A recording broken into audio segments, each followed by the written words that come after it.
Hello everyone, welcome to our channel Karwa stock market. मैं हूं आपकी दोस्त नीलम शर्मा। तो आज के इस वीडियो में हम लोग जेन टेक्नोलॉजीज लिमिटेड के बारे में, ये कंपनी के अंदर क्या अभी इन्वेस्ट करना चाहिए, क्योंकि इसके अंदर बहुत अच्छा करेक्शन आ चुका है। अगर आप देखो टेक्निकल, तो टेक्निकल्स में आप देखोगे तो 35% का ऑलमोस्ट इसमें करेक्शन आ चुका है। तो क्या इस कंपनी के अंदर अभी इन्वेस्ट करना चाहिए या फिर अभी वेट करना चाहिए, ये सारी चीजें हम लोग डिस्कस करेंगे। कंपनी का फंडामेंटल, कौन कॉल में मैनेजमेंट ने क्या बोला, ये सारी चीजें डिस्कस करने के बाद ही डिसीजन ले सकते हैं कि इसके अंदर अभी इन्वेस्ट करना चाहिए या फिर और करेक्शन आने का वेट करना चाहिए।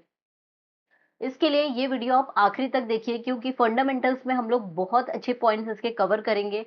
फाइनेंशियल्स देखेंगे, फिर प्रॉफिट एंड लॉस स्टेटमेंट, सारे पॉइंट्स बहुत इंपॉर्टेंट है। एक वीडियो आपने आखिरी तक नहीं देखा तो कंपनी के बारे में आपको ज्यादा इन्फॉर्मेशन नहीं रहेगा, आप ब्लाइंडली जाके इन्वेस्ट कर दोगे, फिर आपका पैसा स्टॉक मार्केट में स्टक हो जाएगा, फिर आप वेट करते रहोगे। उससे अच्छा कि कंपनी के बारे में जानो, समझो कंपनी का फ्यूचर क्या है, और फिर उसके अंदर कॉन्फिडेंटली अगर वो करेक्ट भी होता है तो माइंडसेट ऐसा रहेगा कि हाँ, ये कंपनी तो अच्छी है ना, आगे चल के ये अच्छे रिटर्न्स दे सकती है। तो ये सारे पॉइंट्स बहुत इंपॉर्टेंट है। स्टार्ट करते हैं कंपनी के टेक्निकल से। पहले का ये डेली चार्ट है और 35% का यहाँ पे करेक्शन ऑलरेडी आ चुका है। यहाँ पे अगर आप देखोगे, इस लेवल पे ये साइडवेज चल रहा था एंड बहुत अच्छा यहाँ पे इसने रिटर्न बना के दिया है। फिर अभी इसमें करेक्शन देखने को मिला है, बहुत ज्यादा इसके अंदर लोअर सर्किट आ रहा था एंड अभी ये साइडवेज में चल रहा है। तो वीकली चार्ट देख लीजिए,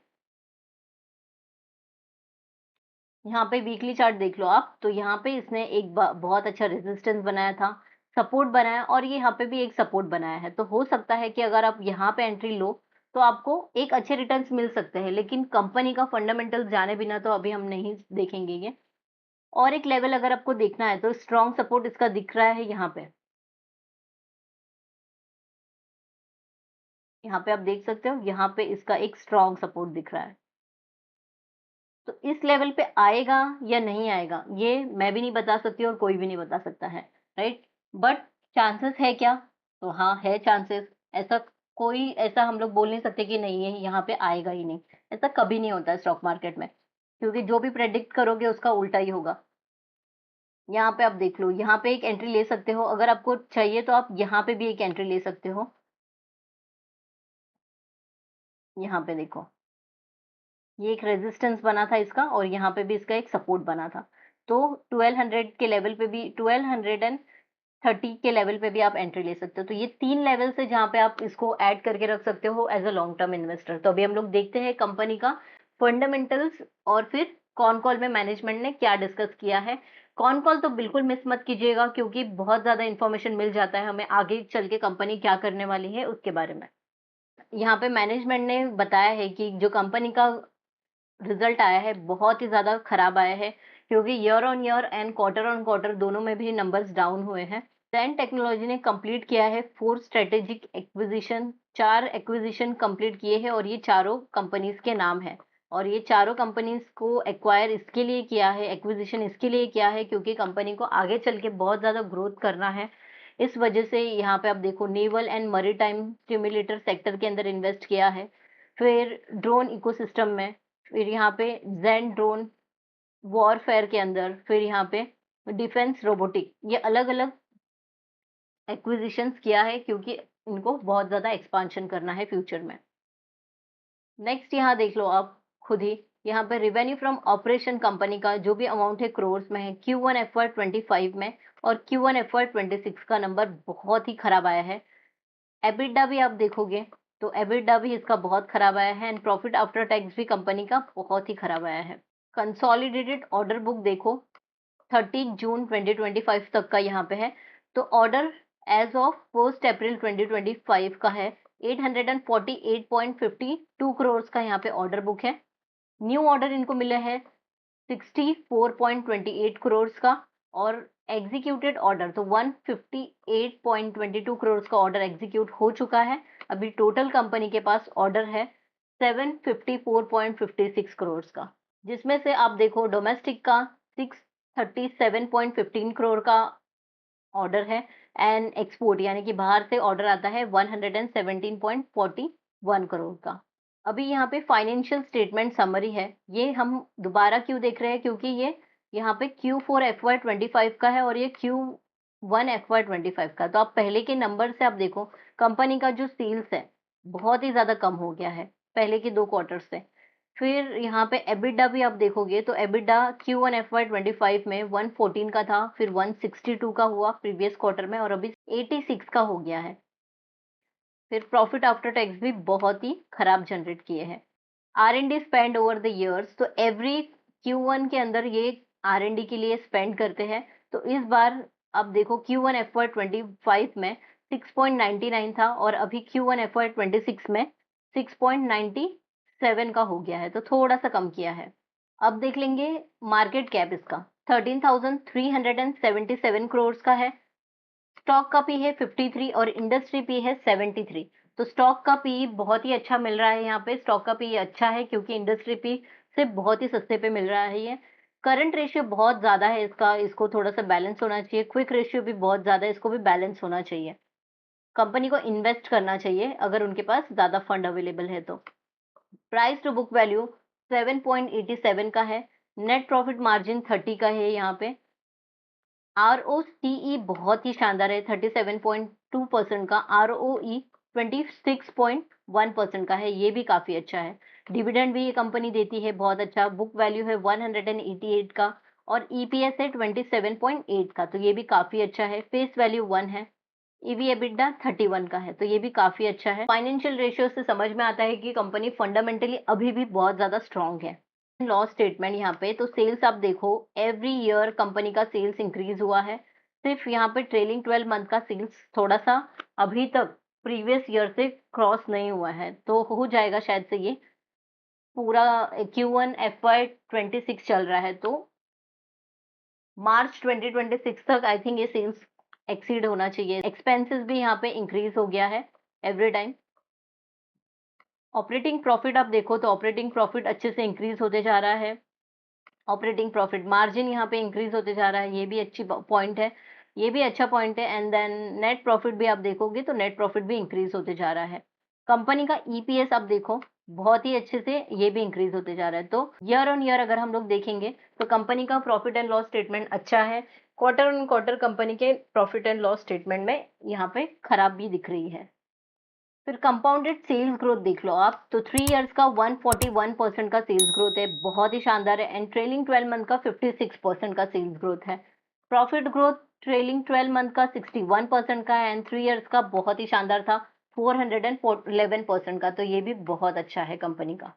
बैलेंस शीट देख लेंगे तो इक्विटी कैपिटल यहाँ पे इंक्रीज हो गया है, 9 हो गया है। रिजर्व इंक्रीज होते जा रहे हैं एंड इसका बोरिंग स्लाइटली इंक्रीज हुआ है, बहुत ज्यादा नहीं है, लेकिन रिजर्व बहुत अच्छे इंक्रीज हुए। कंपनी के पास बहुत ज्यादा अच्छा कैश अवेलेबल है।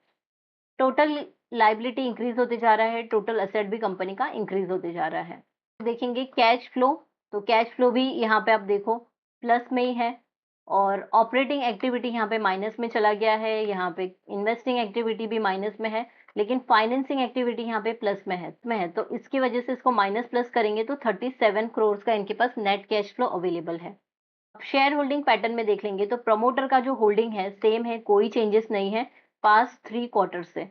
कि पहले ये ज्यादा कम किया था इन्होंने, लेकिन अभी कोई चेंजेस नहीं है।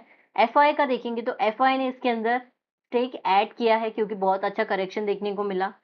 फिर यहाँ पे DI ने प्रॉफिट बुकिंग की है, पब्लिक ने यहाँ पे ऐड किया है और यहाँ पे अदर्स में देखेंगे तो 0.43 का हो गया है, यानी कि थोड़ा सा कम हो गया है। यहाँ पे कॉन कॉल अपडेट देख लेंगे मैनेजमेंट का। क्वार्टरली परफॉर्मेंस में मैनेजमेंट ने क्या बोला कि परफॉर्मेंस बहुत ज्यादा म्यूटेड था। Management describe the quarter as disappointing with revenue and profitability जो है वो कम हो गया। इंटरनल एक्सपेक्टेशन जो है कंपनी का वो मीट नहीं हुआ क्योंकि एग्जीक्यूशन डिले था उसके अंदर। यहाँ पे दिया गया है की रीजन फॉर म्यूटेड क्वार्टर, क्या था रीजन। 60 to 70 करोड़ का जो रेवेन्यू था वो कंपनी का Q2 में चला गया है, क्योंकि डिजाइन और जो भी इनका चेंजेस जो है वो एंड यूजर ने चेंज करवाया, इसके वजह से इनको थोड़ा सा डिले हो गया है। सब्सिडरी परफॉर्मेंस देखेंगे तो बहुत अच्छा है। ऑर्डर बुक हमने देखा, करंट ऑर्डर बुक 750 करोड़ का है। एग्जीक्यूशन टाइमलाइन जो है, most equipment order to be executed by Q2 Q3 and FY26 तक ये हो जाएगा और थोड़ा सा स्पिल ओवर भी हो सकता है, यानी कि थोड़ा सा डिले भी हो सकता है और आगे के क्वार्टर में मूव हो सकता है। तो इंडस्ट्री एंड डिमांड एनवायरनमेंट में देखेंगे तो मैनेजमेंट ने बोला है प्रोक्यूरमेंट डिले, यहाँ पे रेगुलर प्रोक्यूरमेंट जो है वो थोड़ा सा स्लो होगा post Sindoor as emergency procurement to precedence. तो सिंदूर का जो प्रोजेक्ट था, ऑपरेशन सिंदूर ऑपरेशन का जो प्रोजेक्ट था वो ऑल ऑफ सडन बीच में आने की वजह से बाकी के प्रोजेक्ट्स थोड़े से डिले हुए इनके। इमरजेंसी प्रोक्यूरमेंट में देखेंगे तो management expect a big way of emergency anti drone system order specially with hard kill capabilities to be place before March 2026। तो ये हो चुका है। मैनेजमेंट का टोन एंड गाइडेंस से ये समझ में आया है कि कंपनी बहुत ज़्यादा कॉन्फिडेंस है कि इनको अच्छा खासा रेवेन्यू ये जनरेट कर सकती है। 6000 प्लस करोड़ का टारगेट है इनका FY26-28 तक, ये इन्होंने टाइमलाइन दिया है। एग्जीक्यूशन फोकस में देखेंगे तो ऑल प्रिपरेशन जैसे ड्राइंग, वेंडर रेडीनेस, ये सारी चीज़ें बहुत ही अच्छे से चल रहे हैं अपने एग्जीक्यूशन फेज में। इनोवेशन एंड एजिलिटी देखेंगे तो strong emphasise on agility in product upgrade. फिर कोलैबोरेशन भी देखेंगे तो management is open to collaborate with startup and academic innovator. मुझे ऐसा लगता है कि ये कंपनी के अंदर अभी इन्वेस्ट नहीं करना चाहिए, या फिर क्या लगता है आपको? मुझे यहाँ पे स्ट्रॉन्ग सपोर्ट तो है और ये थोड़े टाइम के लिए, शॉर्ट टर्म के लिए यहाँ से ये ऊपर रैली भी बना सकता है, नो डाउट। लेकिन फिर आपको ध्यान रखना पड़ेगा, स्टॉप लॉस के साथ चलना पड़ेगा, क्योंकि अगर आपने देखा कि ये यहाँ पे सस्टेन नहीं कर पाया और ये ब्रेक हुआ, तो ये इस लेवल पे भी आ सकता है, 1000 के लेवल पे भी, राइट? तो करेक्शन आने के चांसेस है इस कंपनी में, क्योंकि numbers year on year and quarter on quarter अच्छे नहीं आए हैं।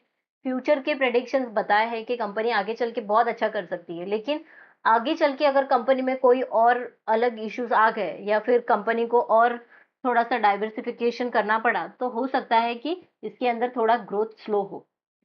पर ये कंपनी में कोई प्रॉब्लम नहीं है, बहुत ही शानदार और अमेजिंग कंपनी है, लेकिन यही है कि इसने बहुत अच्छे रिटर्न्स दे चुकी है, तो अभी थोड़ा-सा स्लो डाउन इसमें देखने को मिल सकता है। तो ये था कंपनी के बारे में डिटेल एनालिसिस कर लिया। तो अब अगर आपने इस वीडियो को अभी तक देखा है, तो इसका मतलब आप बहुत ही अच्छे इन्वेस्टर हो, जो कंपनी के बारे में डिटेल में जानना चाहते हैं। तो अभी तक वीडियो देखने के बाद में क्या लगता है आपको? क्या ये कंपनी के अंदर अभी इन्वेस्ट करना चाहिए या फिर वेट करना चाहिए? कमेंट करके ज़रूर बताइएगा। कमेंट में समझ में नहीं आ रहा है कि क्या लिखना चाहिए, तो एक छोटा-सा थैंक यू लिख दीजिए, इससे मुझे बहुत ज़्यादा मोटिवेशन मिलेगा। वीडियो को लाइक कर लीजिए सो दैट ये बहुत सारे लोगों के पास पहुँचे। चैनल को सब्सक्राइब नहीं किया है तो प्लीज़ चैनल को सब्सक्राइब कर लीजिए। बेल आइकन पे ज़रूर क्लिक कीजिएगा, क्योंकि आने वाले वीडियो बहुत ही ज़्यादा इन्फॉर्मेटिव हो सकते हैं आपके लिए, क्योंकि आप एक वैल्यूएबल इन्वेस्टर हो। Thank you for watching this video. मिलते हैं अगले वीडियो में, तब तक के लिए हैप्पी इन्वेस्टिंग।